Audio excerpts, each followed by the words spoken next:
Class 12 की physics class है जिसमें हम देख रहे हैं वैद्युत चुंबकीय प्रेरण इलेक्ट्रोमैग्नेटिक इंडक्शन। ये हम देख रहे हैं। इसमें हमने पिछले लेक्चर्स में जो है स्वप्रेरण क्या होते हैं और फ्लेमिंग के बाएं हाथ का नियम, फ्लेमिंग के दाएं हाथ का नियम, ये सब हमने पिछले लेक्चर्स में देखा था। आज हम जो है स्वप्रेरण गुणांक क्या होता है, अन्योन प्रेरण गुणांक क्या होते हैं, इन सब के बारे में हम चर्चा करेंगे। चलिए, अगर हम स्वप्रेरण गुणांक की बात करें तो देखिए स्वप्रेरण गुणांक में होता क्या है। यदि किसी कुंडली में प्रवाहित धारा आई हो, कोई कुंडली है जिसमें आई धारा प्रवाहित हो रही हो और जिसमें धारा आई हो, कुंडली में फेरों की संख्या n हो, फेरों की संख्या कितनी है, n है, तथा प्रत्येक फेरों से बद्ध चुंबकीय फ्लक्स फाई हो, फेरों से बद्ध चुंबकीय फ्लक्स फाई हो, तो कुंडली से बद्ध चुंबकीय फ्लक्स कुंडली में प्रवाहित धारा के अनुक्रमानुपाती होगा। तो n फाई समानुपाती I होगा।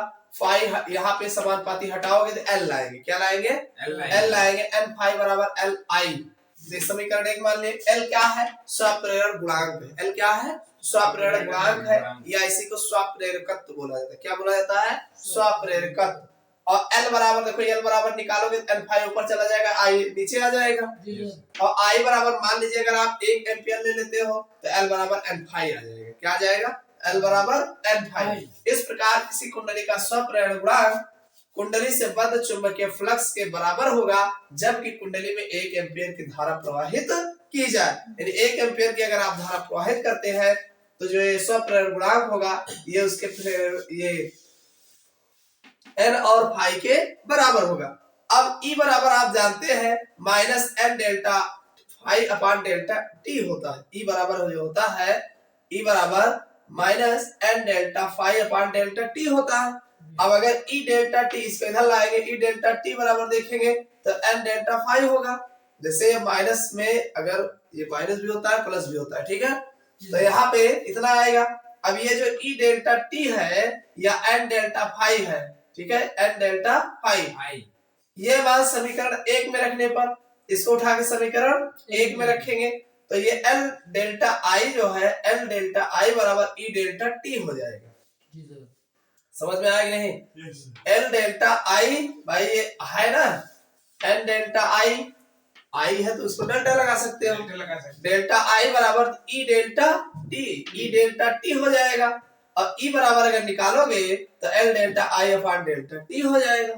और इसी में से निकालोगे ना E बराबर, अब अगर इसी में L बराबर निकालोगे तो delta I upon delta T नीचे आ जाएगा। ठीक, ये आपका आ जाएगा L बराबर E upon delta I upon delta T हो जाएगा। अब delta I upon delta T बराबर 1 एम्पियर पर सेकंड मान सकते हैं, 1 एम्पियर पर सेकंड। तो किसी कुंडली में स्वप्रेरण गुणांक कुंडली में प्रेरित विद्युत वाहक बल के बराबर होगा जबकि कुंडली में एकाग्र धारा परिवर्तन हो रहा हो। समझ में आया कि नहीं? तो ये आपका डेरिवेशन है स्वप्रेरण गुणांक का। अब हम अगली हेडिंग देखेंगे, अन्योन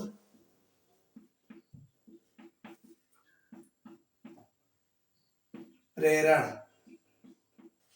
देखो अन्योन प्रेरण होता क्या है, यदि किसी एक कुंडली, कोई कुंडली है, एक कुंडली के धारा के मान में परिवर्तन किया जाए। तो कुंडली लगी होती है, कुंडली में जो धारा प्रवाहित किया जाता है उस धारा के मान में परिवर्तन किया जाता है, तो जिससे कुंडली के फ्लक्स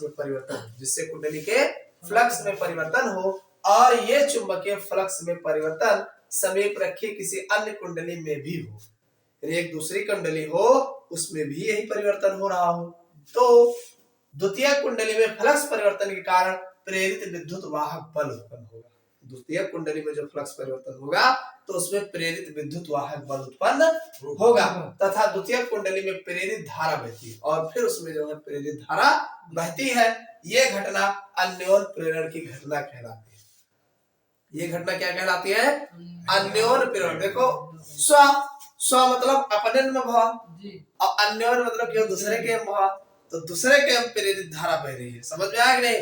यानी फ्लक्स के मान में परिवर्तन इसमें भी किए और उसमें भी किए, तो उसमें दूसरे वाले में जो है धारा बहने लगी, इसी को अन्योन प्रेरण बोला जाता है। क्या बोला जाता है, अन्योन प्रेरण। अगली हेडिंग डाल लो, अन्योन प्रेरण गुणांक। अन्योन प्रेरण गुणांक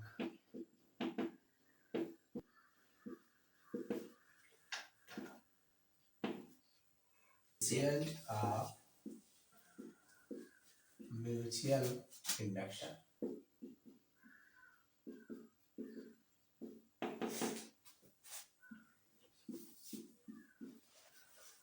अन्योन प्रेरण गुणांक। अगर हम अन्योन प्रेरण गुणांक की बात करें, कोएफिशिएंट ऑफ म्यूचुअल इंडक्शन, तो यदि दो कुंडलियां, भाई कुंडलियां अलग अलग हो, दो कुंडलियां हो जिनमें फेरों की संख्या N1 व N2, जिनमें फेरों की संख्या N1 व N2 हो तथा फेरों से गुजरने वाला चुंबकीय फ्लक्स ∅1 तथा ∅2 होगा।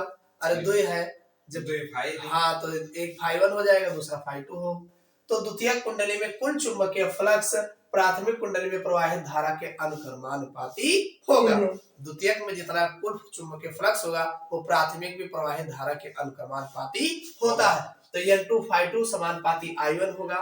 I1 क्या है? प्रथम कुंडली में प्रवाहित धारा है।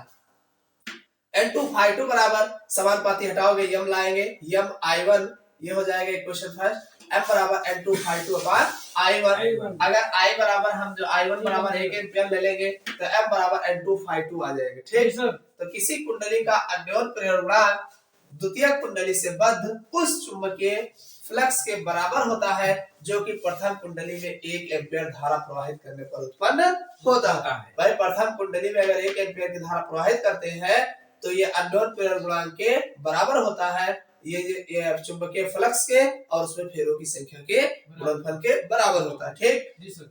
अब कह रहा है कि विद्युत वाहक बल की अगर हम बात करें, विद्युत वाहक बल E2 बराबर तो N2 ∅2 अपॉन डेल्टा T होगा। अरे E2 का होगा तो N2 ∅2 अपॉन डेल्टा T होगा। अगर डेल्टा T बराबर निकालो, डेल्टा T E2 निकालोगे N2 ∅2 हो जाएगा। और E2 डेल्टा T बराबर, अरे वही E2 डेल्टा T यही लिखा है, तो ये M डेल्टा I हो जाएगा, M डेल्टा I1 हो जाएगा। और E2 बराबर M delta I1 upon delta T। देखो इसका मान जो उठा के यहाँ पे रखा जाएगा, ठीक, तब ये आएगा। तो E2 बराबर M डेल्टा I1 हो जाएगा और फिर अपॉन डेल्टा T होगा, ये E2 बराबर होगा। अगर मान लीजिए हम M बराबर निकाल दें इसकी बराबर, तो ये E2 बराबर delta I1 upon delta T होगा। समझ में आएगा नहीं? और delta I1 upon delta T बराबर 1 रखेंगे तो 1 रखोगे तो M बराबर E2 आ जाएगा। यानी अन्योन प्रेरण गुणांक जो होगा विद्युत वाहक बल के बराबर होगा। कब होगा? वही लिखा है, किसी कुंडली का अन्योन प्रेरण गुणांक द्वितीय कुंडली में उत्पन्न प्रेरित विद्युत वाहक बल के बराबर होगा। कब? जबकि प्रथम कुंडली के धारा के मान में एकांक परिवर्तन हो। समझ में आएगी नहीं? तो ये इसका हो गया अन्योन प्रेरण गुणांक। अगले दिन भंवर धाराएं बताएंगे, उसके बाद